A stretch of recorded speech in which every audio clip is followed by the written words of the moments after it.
P T A മീറ്റിങ്ങിന് അമ്മയും കൊണ്ട് പോയാൽ. അമ്മേ, നാളെ ഞങ്ങളുടെ സ്കൂളിലെ പി ടി മീറ്റിംഗാ. അപ്പൊ അമ്മ വരണേ അമ്മേ. എനിക്കൊന്നും വയ്യ, നീ അച്ഛനെ വിളിച്ചോണ്ട് പോ. അച്ഛൻ വന്നാൽ ശരിയാവത്തില്ല, അമ്മ തന്നെ വന്നാ മതി. എനിക്ക് വൈകുന്നില്ലൂടെ പറഞ്ഞേ. അതല്ലമ്മേ, അച്ഛൻ വന്ന അവിടെ ടീച്ചർമാരിനോടും പ്രിൻസിപ്പലിനോടും സംസാരിക്കാൻ അറിയത്തില്ല. അതൊക്കെ അമ്മ വന്നാലേ ശരിയാവത്തുള്ളൂ. കാരണം അമ്മയ്ക്കല്ലേ അച്ഛനെക്കാളും നല്ല വിദ്യാഭ്യാസം ഉള്ളത്. ആളുകളോടൊക്കെ ഇടപഴകാനും എല്ലാം കഴിവുള്ളത് അമ്മയ്ക്കല്ലേ. അതും ഒരു കണക്കിന് ശരിയാ. അല്ലാതെ അച്ഛൻ അവിടെ വന്ന ക്ലാക്കളേക്ക് അടിച്ചിരിക്കും. അതുപോലെ ആണോ അമ്മ?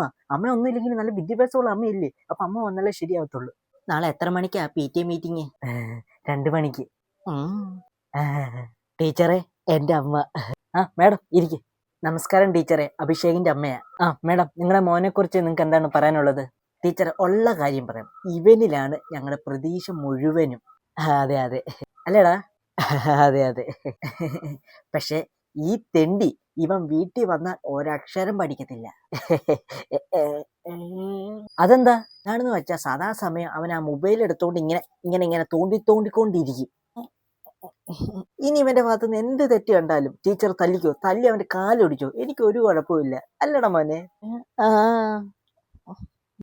കണ്ടില്ലേ, അച്ഛനെ വിളിച്ചാ മതിയായിരുന്നു. പാവ.